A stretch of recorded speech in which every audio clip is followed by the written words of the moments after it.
વિદ્યાર્થી મિત્રો ચિંતા ના કરતા, કારણ કે જો તમારો લો રેન્ક છે કે લો પીઆર છે તો પણ આજે આ વિડીયોમાં અમે તમને બતાવવા જઈ રહ્યા છે કે તમને કઈ કોલેજમાં મળી શકવાની શક્યતાઓ છે કે જેથી જસ્ટ 2 દિવસની અંદર શરૂઆત થવા જઈ રહી છે ચોઇસ ફિલિંગ કોલેજોની. તો તમારે કઈ કોલેજને પસંદ કરી લેવી જોઈએ જેથી તમારો ભલે લો રેન્ક હોય પણ તમને બેસ્ટ કોલેજમાં એડમિશન મળી શકે છે.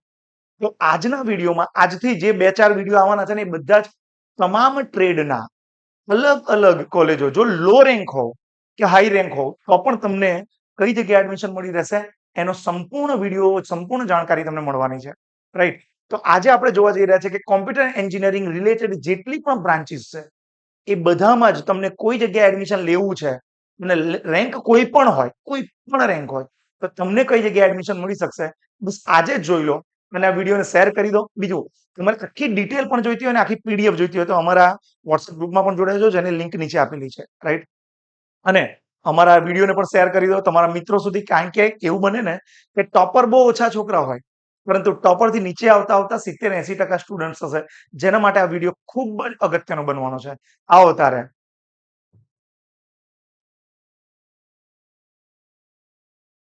તમને અમે જે આ ડેટા આપવા જઈ રહ્યા છે જસ્ટ એકદમ તાજા ડેટા છે, એટલે કે 2024 નું જે એડમિશન થયેલું છે, જે કટ ઓફ રેન્ક છે એ તમામનું છે. બીજું, આ એકલું ઓપન કેટેગરીનું નથી, આ તમામે તમામ open category, SCBC, EWS, SC ST બધા જ ડેટા છે. એનો મતલબ ગુજરાતના તમામ એવા વિદ્યાર્થીઓ જેઓ એસીપીસી થ્રુ એડમિશન લેવા જઈ રહ્યા છે એ તમામ માટે આ વિડીયો ખૂબ જ અગત્યનો બનવા જઈ રહ્યો છે. તો સૌથી પહેલા અહીં તમે જોઈ લો કે અહીં ગવર્મેન્ટ એન્જિનિયરિંગ કોલેજ છે કોમ્પ્યુટર્સ માટે, ગવર્મેન્ટ એન્જિનિયરિંગ કોલેજ. પછી છે એસએફઆઈ સેલ્ફ ફાઇનાન્સ ઇન્સ્ટિટ્યૂટ્સ. કેટલી બધી કોલેજોનો હું તમને ડેટા આપવાનો છું અને અહીં એસએફઆઈ છે અહીં સુધી, ક્યાં સુધી તમે જો અહીંથી કમ્પ્યુટર, યસ આ કમ્પ્યુટર છે. તમામ જેટલી પણ કોલેજો છે તમને કયા રેન્ક પર, કયા પીઆર પર તમને મળશે, એસસીબીસી હોય કે ઓબીસી હોય, અરે એસસી એસટી હોય, તમામે તમામ માહિતી તમને અહીં મળી જવાની છે. એટલે બને યારો. બીજું, ફીઝની પણ માહિતી તમને અહીંથી મળી જશે. તો જોઈ લો, જેમ કે તમને ડીડીયુ ગવર્મેન્ટ ઇન્સ્ટિટ્યૂટ જે છે બરાબર, એના દ્વારા જે એડમિશન મળે છે નડિયાદમાં, તો એમની ફીસ 1500 છે કોમ્પ્યુટર એન્જિનિયરિંગની. એનો ઓપન રેન્ક હતો 289, ઓકે, અને કટ ઓફ હતો 99.21, ઓકે. અને ઈડબ્લ્યુએસ ઇકોનોમિકલ વીકર સેક્શન માટે જે છે એ 400 રેન્ક હતો અને એનો પીઆર હતો 98.91. એસસીબીસી માટે 551મો રેન્ક હતો, જ્યારે એસસી એસટી માટે 1600 અને એસટી માટે 24,000 ની આસપાસ જો રેન્ક હોય તો પણ સહેલાઈથી ડીડીયુમાં તમને એડમિશન મળી શકે છે. આમ તમે જોતા જશો જેમ જેમ ઉપરની કોલેજો, આ અત્યારે આપણે કોમ્પ્યુટર એન્જિનિયરિંગ રિલેટેડ તમામ કોલેજોની ચર્ચા કરી રહ્યા છે, એકલી કોમ્પ્યુટર એન્જિનિયરિંગ નથી. જેમ કે અમદાવાદ એલડીમાં તમારે એડમિશન લેવું છે તો તમારો ઓપન રેન્ક 586 ની આસપાસ અને કટ ઓફ જે ઓપન પીઆર જે હોવો જોઈએ 98.51 ની આસપાસ હોવો જોઈએ. જો તમે ઈડબ્લ્યુએસ રેન્કમાં છો તો 775 અને ઈડબ્લ્યુએસ પીઆર છે 98.10 હોવા જોઈએ. એસસીબીસી માટે તમારો રેન્ક 1050 હોવો જોઈએ, જ્યારે એસટી માટે 41 હોવો જોઈએ અને એસટી માટે લગભગ 17,000 ની આસપાસ હશે તો પણ તમને એડમિશન મળી શકે છે. ઓકે. આમ ધીરે ધીરે તમે પીડીએફ ને જોતા જશો તો તમને ખ્યાલ આવી જશે, કારણ કે જસ્ટ 2 દિવસ પછી તમારો રેન્ક આવવાનો છે અને કટ ઓફ આવવાનો છે. તો આ કટ ઓફ એની સાથે સરખાવી લેજો. અને મારું અનુમાન એવું છે કે અહીં જે કટ ઓફ છે એના કરતા આ વખતે કટ ઓફ નીચું જવાનું છે. રાઈટ. એટલે કદાચ અહીં 99.21 થાય તો એવું સમજીને ચાલો 99.10 ની આસપાસ તમને અહીં ડીડીયુ નડિયાદમાં એડમિશન મળી શકે છે. રાઈટ. હવે જેમ જેમ તમે નીચે જાઓ છો ઓપન રેન્ક અહીં જોતા જાઓ, ધારો કે તમારો 10,000 ની આસપાસ રેન્ક જોઈ લો, જેનો લો કટ ઓફ છે, ચિંતા કરવાની જરૂર નથી. 10,000 ની આસપાસ જો તમે ઓપન રેન્કમાં છો, રાઈટ, તો તમને જીઈસી રાજકોટની અંદર એડમિશન મળી શકે છે. અને કયામાં? જીઈસી આ એઆઈ એનડીએસ ની અંદર, રાઈટ. એ ઉપરાંત જો તમે 9,000 10,000 ની આસપાસ હો તો ભરૂચની અંદર પણ એડમિશન મળી શકે છે. કમ્પ્યુટર એન્જિનિયરિંગ તમને ગમતી બ્રાન્ચ, રાઈટ. જો તમે 5,000 4,000 5,000 ની આસપાસ રેન્ક આવે છે ઓપનમાં તો તમારે આઈટી ગાંધીનગર કે સુરતમાં પણ એડમિશન તમને મળી શકે છે.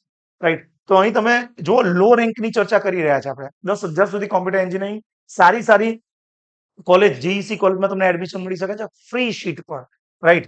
તો એસસીબીસી માં સેમ 17,000 ની આસપાસ હશે તો પણ તમને આરામથી રાજકોટ જીઈસી રાજકોટમાં એડમિશન મળી શકે છે. રાઈટ.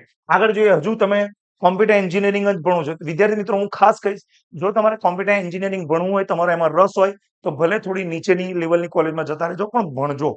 રાઈટ. કારણ કે કોમ્પ્યુટર એન્જિનિયરિંગ કર્યા પછી તમે જ્યારે જાતે પોતે માર્કેટમાં એક્સપોઝ થશો, જ્યારે જાતે વર્ક કરશો ને, ત્યારે કોઈ જોવાનું નથી કે કોમ્પ્યુટર એન્જિનિયરિંગ તમે કઈ કોલેજમાંથી કર્યું, બસ તમારા નોલેજની કિંમત રહેશે, રાઈટ?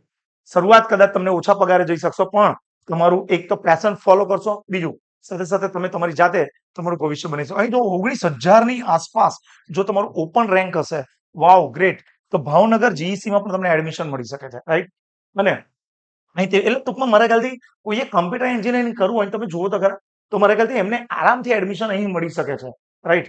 હવે અહીં ચાલુ થાય છે, અહીંથી ચાલુ થાય છે સેલ્ફ ફાઇનાન્સ ઇન્સ્ટિટ્યૂટ. હવે તમને એવું થાય કે મારે GECમાં નથી ભણવું, તો મારે સેલ્ફ ફાઇનાન્સ ઇન્સ્ટિટ્યૂટમાં ભણવું છે, રાઈટ? રેપ્યુટેડ સેલ્ફ ફાઇનાન્સ ઇન્સ્ટિટ્યૂટમાં. તો એમનું પણ જોઈ લઈએ આપણે. તો ધીરુભાઈ અંબાણી ઇન્સ્ટિટ્યૂટની તો આપણે ચર્ચા કરી લીધી છે, એના પર બહુ ખાસ કરીએ નહીં, કારણ કે અહીં વાત ચાલે છે લો રેન્કની, રાઈટ? પણ છતાંય તમારો ટોપ રેન્ક છે, તો ઉપર જઈને સ્ક્રોલ કરો, મળી જશે. આ PDF તમને WhatsApp ગ્રુપમાં પણ છે, નીચે લિંક છે WhatsApp ગ્રુપની, પ્લીઝ ક્લિક કરો અને ડાઉનલોડ કરી લો, જો તમારે ટોટલ ડિટેલ જોઈ શકશો. જેમ કે નિર્મામાં તમારે જવું છે AIML માં, રાઈટ?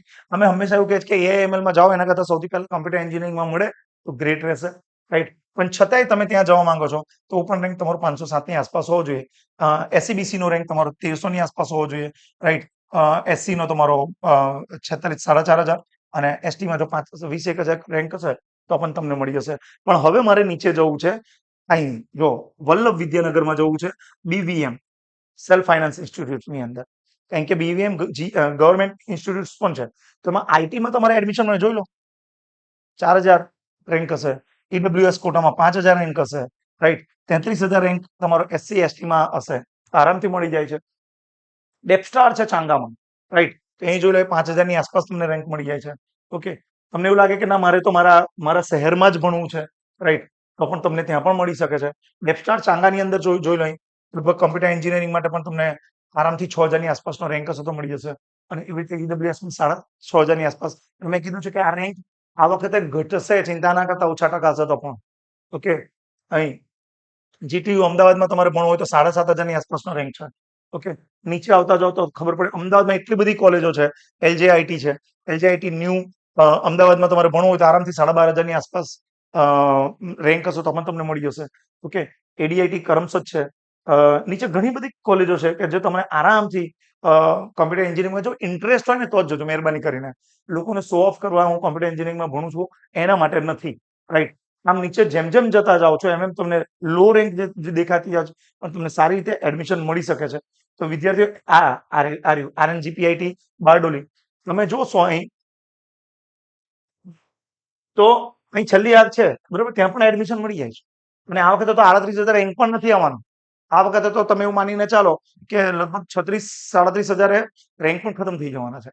ઓકે, તો વિદ્યાર્થી મિત્રો, તમારે જો કોમ્પ્યુટર એન્જિનિયરિંગમાં ભણવું હોય તો તમારે મન બનાવવું પડશે, રાઈટ? કે ભાઈ જો તમને ગવર્મેન્ટ એન્જિનિયરિંગમાં નથી મળતું, તમને ગવર્મેન્ટ એન્જિનિયરિંગનું પણ મેં અહીં બતાવી દીધું કે ભાઈ અહીં છેક વિચારો તો ખરા કે અહીં જોવા જઈએ ગવર્મેન્ટ એન્જિનિયરિંગ કોલેજની અંદર, યા અહીં આ જો તમને જો 20,000 સુધી ઓપન રેન્ક હશે તોય એડમિશન મળી શકે છે ભાવનગરમાં. તો શું જોઈએ બીજું? દુઃખી કેમ થવું?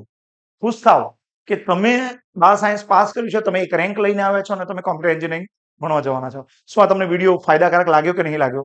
બીજું, આ જ રીતની તમામ બ્રાન્ચનો મેં એનાલિસિસ તમને બતાવવાના છે. જોડાયેલા રહો, શેર કરી દો, અને તમને આ વિડીયો કેવો લાગ્યો, રાઈટ?